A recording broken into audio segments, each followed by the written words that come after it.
This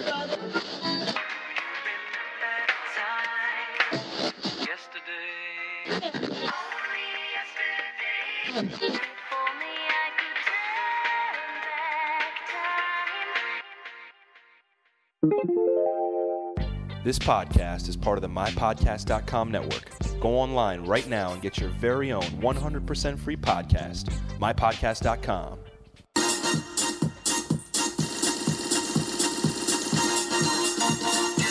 They're funny, they're opinionated, they're inquisitive, they're talkative, they're gay. They are Dan and Rye. This is the Dan and Rye Show.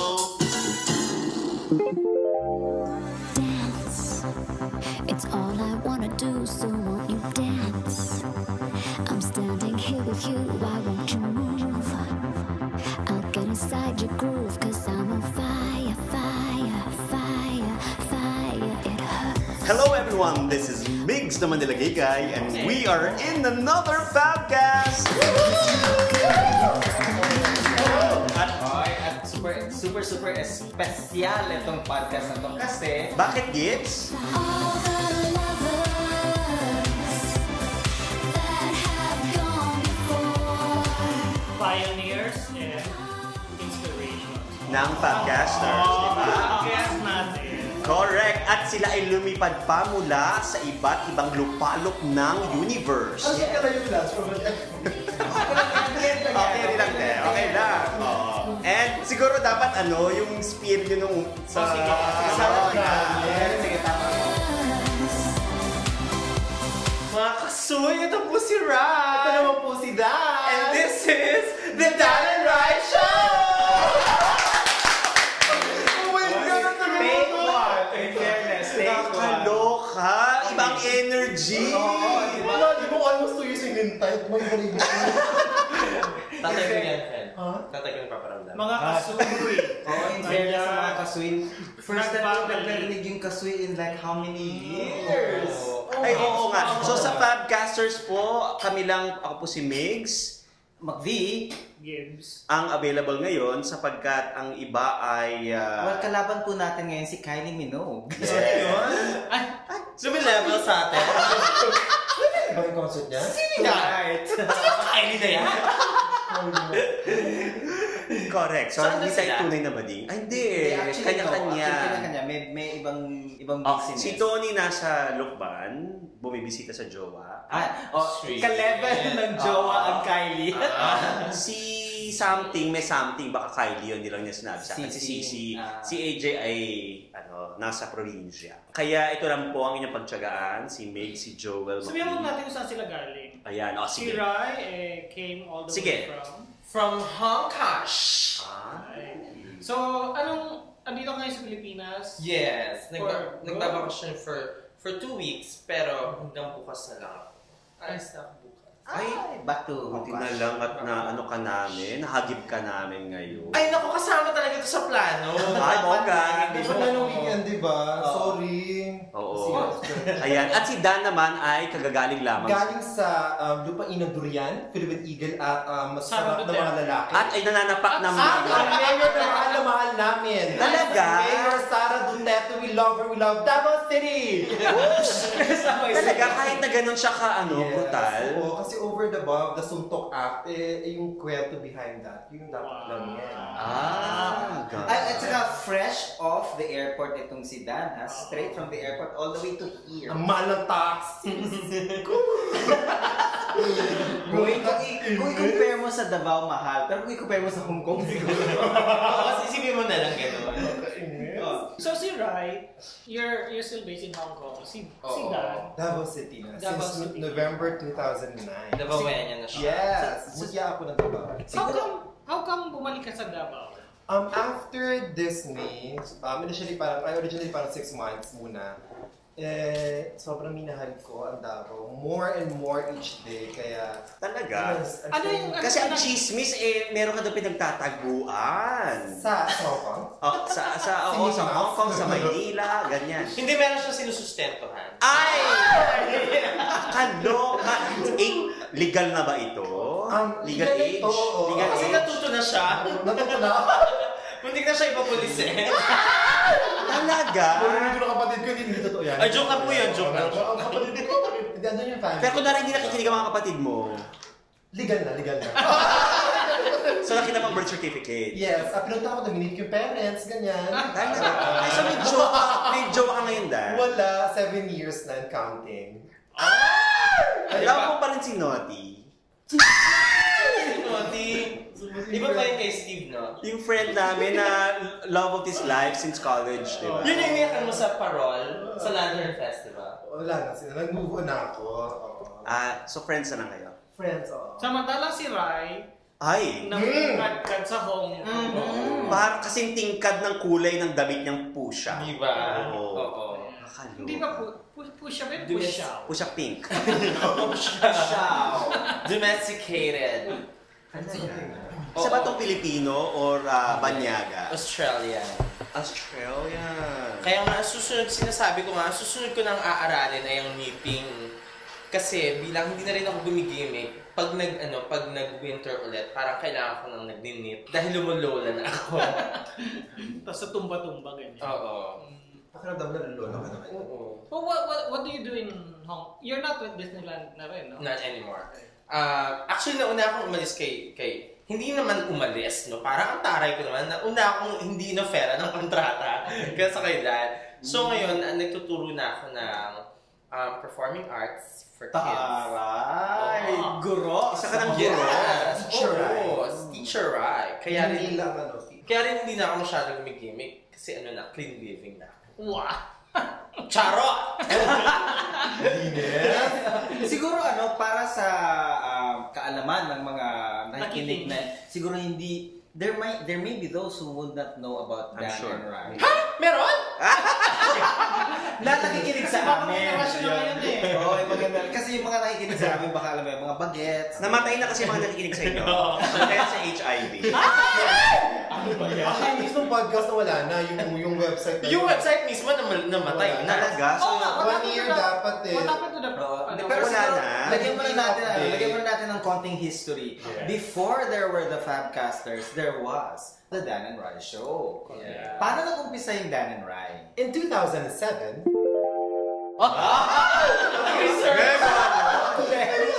Hindi research, rehearse. kasi pag-alis ko to that second year anniversary na tayo. Sa tama, 2007 we started. Hindi pa uso ang Facebook aminin natin, di ba? Buhay na buhay pa ang blogs, di ba? Na time na yun. May Friendster pa. At saka multiply. Yes, correct. Kasi madalas na kayo mag-post sa multiply. Correct. Ilang OFWs, ganyan post ng pictures. Tapos naka-tatlo. Hindi, how did you start? Oo, paano nagsimula ito? Nagkabiruan lang ba kayo? O... Nainggit lang kami actually kay meron kaming friend, si Miro, tapos Pinoy to? Pinoy din siya. In Hong Kong. From Disneyland. Yung second episode niya, he wanted to talk about, ang listeners naman niya, mga outside of Hong Kong, mga non-Filipinos. Tapos Ganyan. ano rin siya, bading na nagpa-podcast? Oo. So ano yung pinapodcast niya? Parang siya, yung una niyang podcast, yung Filipino Fillers, yung actually, Okay. basically, yung ganyan-ganyan. Yung second, Yung interview na kami. in-attempt niyang i-explain ang Filipino gay lingo. Tapos kami yung ginawa niyang resource. In English, hirap na hirap pa ako. Shit! Oo. Dahil nga non-Filipinos yung listeners niya. Tapos yung pinakinggan namin, natuwa kami. Tapos sabi ko, ay, mag-podcast din tayo. Tapos naging mas successful kami kasi sa kanya.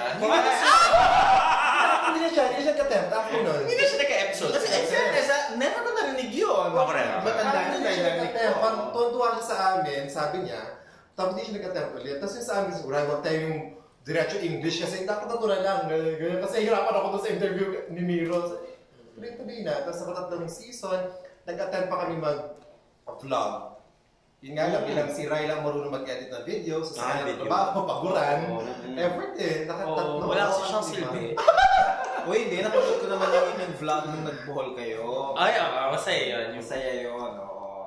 Kasi wala siya dun eh.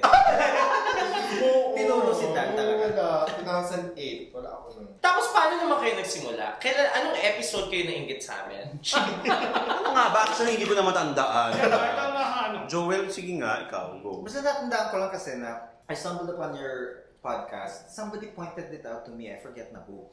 Tapos, CBCP yan. Si Teodoro Bacani. Sabi nila, may nagbabago sa mga bading kadiri. Sabi ko, ay, magaya nga. Tapos, ayun, by that time kasi, magkakilala Nag-gold in na kami. Oo, pero as 2006 tayo nag-gold in eh. And then sabi ko, uy, pakinggan nyo tong dalawa to, nakakatuwa sila. As in, my reaction there was instant eh. Nakakatuwa lang talaga. Baklaan na baklaan. Baklaan. Tapos, yung impression ko na parang ang sesa kasi even if nagtatawanan kayo about things that siguro kayo lang nakakaalam. We started na ganyan eh. Oo, nakakatawa for the listeners. Kasi feel nyo talaga. Tapos I got drawn in. So that's when I pointed it out to sina Migs at saka si Gibbs. And then si Migs pa mismo yung nagsabi na, uy, kaya rin natin yan. Yun. And then, pero yung original natin na yung the first view Troycasters, napakaseryoso natin. Seryoso natin, sobra. Kayo naman yung parang masaya, bakla-baklaan. Kaya ito naman parang seryoso. Mas kami issues, may mga gano'n. Diba? Ito nagsisermon. Si Gibbs nagsisermon. Doon naman nag-ubisa yung pag-uusapan ng mga chismis sa kami na nakakaalam. Yung mga nakinainisan namin, doon nag-ubisa kaya ba wala kami pakailangan, ganyan, kaya ina-enjoy. Hanggang pa na-pressure na kami na, kunwari mo may say-say tayo, may seryoso topic, pinapasok-pasok namin ng konti. Kahit pa paano, sana, naging seryoso. And then ano yun, meron kayong regular schedule or maisipan nyo lang? The first season, oo. Tinry namin every Sunday and Wednesday, parang gano'n. Kaya lang, kasi nung first season, ako lang yung mahilig mag-party. Si Dan, naglalaba, ganyan. Ngayon, nung pareho na kayo mahilig mag-party, yung podcast nga pala tayo. Diyos ko, nakalimutan natin. Next week na tayo. Naging once a week na lang. Nakatulong ba yung pagpa-party nyo sa pagpa-podcast nyo? Like, nakakakuha kayo ng guest, may nakakausap kayo may some of our most heartwarming, yung pagpapakinggan mo siya ngayon, some of our most heartwarming episodes nangyari sa party. Like yung birthday ni Dan, yung birthday ko, yung anniversary, yung gano'n. Kung nakakuha ng topic, hindi. Pero, yung masaya lang yung like yung vlog ng yung gay weekend. Ay, correct. Dahil sa mga party, nakaroon ng connection, ng pagkakataon, na makachika yung mga tao at may feature talaga yung part na yun. Nung na-pressure na kayo, ano yung inyong parang decision, ano yung process nyo para to decide kung kailan tayo mag-vlog? May topic talaga na doon kayo mag-focus dapat. Nawawala palagi. Yung kwento mga una parang hirap kami sa 10 minutes, 15 minutes, parang feeling namin, shit, wala akong sasabihin. Hanggang dumating sa point na kulang na yun. Dapat 30 minutes na kasi mabubore na yung listeners natin, hindi na kaya. Yung nagsisenyasa na kami kasi 35 na, mag-40 na, hindi mo gano'n. Kasi hindi nyo ini-edit yung One edit. Nakakapagod eh. Meron kaming isang in-edit na episode. Tapos feeling namin nawala yung flavor. Oo. Tapos sabi, wag na. May time pa nga na in-attempt namin mag-take 2. Kasi ano nangyari? Hindi na record pala. Oo. Yung buong nga. Nangyari na yun sa akin. Nangyari sa amin yan. Tapos yung, pangit pakinggan. Ay, at saka idadagdag ko dun sa isa sa mga masasayang episodes na party, yung natin, di ba? Yung first The Dan and Rice Show, yung Pinas podcast. Yung sa High Street. Sa High Street, oo. Oo, masaya din yun. Ay, marami kasing tao noon, di ba? Marami kayong... Asa na yung cutie na dancer niya? Sino si Chris? Si Chris nasa na siya? Singapore, Universal. Talaga. Di ba nagkaroon siya ng jowa na French? Hindi niya naging boyfriend yun. Sinundan lang niya sa Sinamalingan lang. Okay. Papusok kasi si Chris. Bagets. Jugets. Pero ngayon, nasa Singapore na siya. Hindi siya gano'ng bagets, pero bumabagets pa rin ugali. Nagsalita mature. Di ba? Sure. Nagsalita mature na mahilig sa jugets. Ito yan! So, nung nag-umpisa kayo, wala ba kayo inisip na kung sino yung audience? Nung una, yung mga friends lang talaga namin. Mga first 3 episodes, mga katrabaho lang talaga namin. Kaya meron pa kami lagi dating, every week meron pa kami blind item. Basta workplace din. Kami lang din, yung ganyan. Gusto lang namin mapag-usapan the following day. True. Tapos, at saka yung chismis kinukuha natin sa workplace. Ako yung kwento kanina na pag-uusapan namin yung chismis na kinainis na namin lahat workplace yun. Right. Doon nag-umpisa. So sila makaka-relate. tapos nung nagsimula na kayong mag-comment, may mga nagko-comment na hindi natin kilala. So kailangan, hindi na tayo masyado exclusive. Kasi baka ma-turn off sila, yung ganyan. Yung ma-feel nila na masyado silang At may mga suggestions na talaga from listeners na yung sana pag-usapan yung ganito, natutuwa kami sa inyo, siguro may ganito. Yeah, you even had an episode na you were talking about, it was nung sa Disney, it was like a gay day thing. Yung gay pride. Gay pride, yun. Tama. Tapos, ang naging simula nun, ang naging impetus nun, yung vlog mo na gays are not yet accepted, they are just tolerated. Yung parang something like that. Okay. Yung tolerance is different from acceptance. Correct. Yun dun nagsimula yun yata. At saka dagdag sa pressure, yung biglang resulta ng pressure yung kailangan pagandahin na yung OBB natin. Bilang! Oo! Wow! Ang buti na lang may joke kasi, nakailan yun? As in, I was such a super fan that I nag-promise na sila gagawa na produce ako ng OBB. So, ang dami! Ako hindi lang isa. Oo! Natuwa ako masyado kasi sa mga up sounds nila eh. Diba? Kasi nung simula nga, yung unang-unang episode nyo, ringtone eh. Naman, tapos yung ganun lang. Naawa sa amin si Macbeth, ginawa niya kami ng mas maganda. Kaya kung may mga pangangailangan kayo mga kapatid, John, bilang yan. So, dun sa experience as gay podcasters, hindi ba kayo nagkaroon ng mga negative comments or mga tumuligsa sa inyo bilang baklang-bakla, sisira yung mga pangalan ng mga bakla, ganyan? Marami. Marami. Oo. Ang marami Saan? How do you get them? Ang marami sa kanila, sinasabi sa amin personally. Yung mga wala sa kanila nagpo-post ng comments. Ang mga nagsasabi sa amin na masyado kayong maingay, ganyan. Yung mga kakilala namin mismo. Yung mga friends namin, hindi na ako nakikinig kasi ang ingay nyo eh. Tapos parang yung ganyan, yung wala naman ako narinig. Yung parang gano'n. At saka may mga denied item kami. Na nagalit sa akin. Yung hinihirapan kami, kasi obviously, halatang sila. Hindi mo gano'n. Pero yung meron pang isa, yung Mother's Day episode namin, yun, maraming hindi nagustuhan yung episode na yun. Dahil sa guest. Dahil sa guest. Sino yung guest? Si Lucy. Tapos siya naman. Si Lucy. Si Lucy is a theater, galing siyang Gantimpala. Ba't hindi nagustuhan? Kasi masyadong At nakainom siya na sila si Ega ng Fora. Masyadong bulgar yung episode na. Bilang Mother's Day. Bulgar? Anong sinasabi? Bulgar. Mga words na mga... Maraming foul language. Yung ganyan. Okay. Tapos kasi, to be fair to her, nagpaalam naman siya. Tapos sabi namin, naku, okay lang yan sa podcast namin. Tapos lasing siya, na dumating na siya sa bahay na, sa recording, nalasing na siya. Tapos pinapainom ko pa. Tapos na-enjoy naman kasi namin. Kasi asaya nung, alam mo yun, kasi we veered away from, unintentionally, we veered away from yung Mother's Day na treatment. Yung ganyan. Kaya siya naisip namin. Na melodramatic. Tapos naging masyado namang bulgar. Tapos maraming hindi nakagusto doon. Dahil nga doon sa words na ginamit. Oo. Tsaka yung parang hindi naman masyadong nilagay sa pedestal yung pagiging nanay. Ay, so ang dapat talaga kayo, maging loving sons and daughters. Pero party kasi lang. Kaya kami dumaan. Kasi parang ginawa tayo na siya komportable. We told her na parang huwag ka magpigil sa sarili mo. Ayun, sobrahan. Kasi kami gusto namin eh. Gusto namin yung episode. Pero nagustuhan natin na may mga reaction sa gano'n. Kasi parang, aside from that, puro magaganda. Ang sarap pakinggan na puro magaganda yung comments na lang. Tapos paminsan-minsan naman, kailangan din ng gano'n. Yung mga nag-i-email sa amin ng palihim, yung ganyan. Meron? Oo, yung nag-i-email sila. Tapos, hindi nila ginagamit yung totoong pangalan nila. Tapos nakakatawa kasi pati yung mga email address nila, parang gumawa ka ng email account para i-email ka na ganyan. Ano mas sinasabi nila? Effort ka. Yung, ano pa rin sila, polite pa rin sila.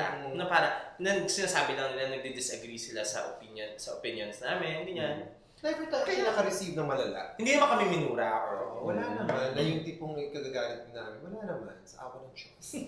At saka may nagpadala ng regalo from Germany. Yun yung tatandaan kong huli. Hindi na tayo nakapag-record ulit. May Filipino na nakatira doon for lang yung isang sinapangasakitan ng German. Bakla din. Sa sobrang tuwa niya, hingin anas namin. Nagpadala siya ng shirts na kasabay talaga. Tapos, hindi na kami nakapag-record after that. After na. Hindi malaki siya na heluan. Kaya nga, after yung last na paalis na ako. Yun yung last episode namin. Hindi na kami nakapagpasalamat. Yung Berlin na shirt. True. Magpasalamat na kayo ngayon, baka nakikinig sila. Nakalimutan namin yung Pakaloma!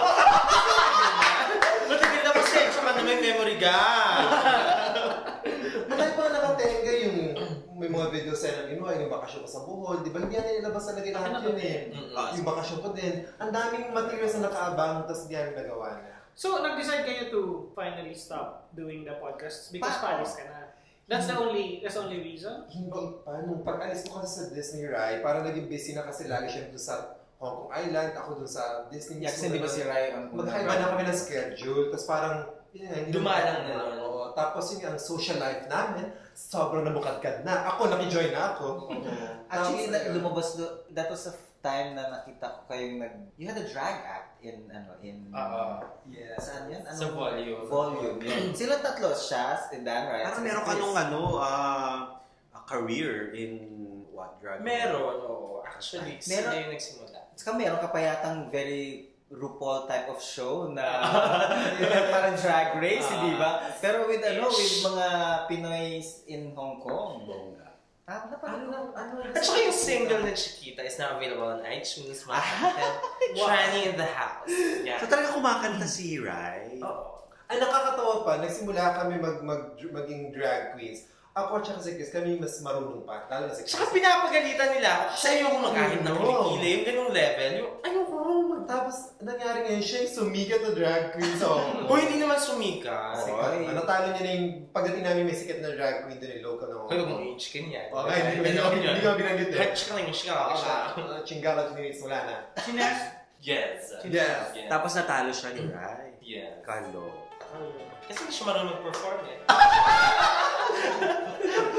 Hindi na siya kumakanta naman. Hindi.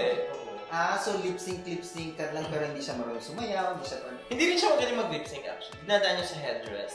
Ang outfit, ganyan. Ako hindi ko dinadaan sa outfit, no? Para ilang kami ng outfit.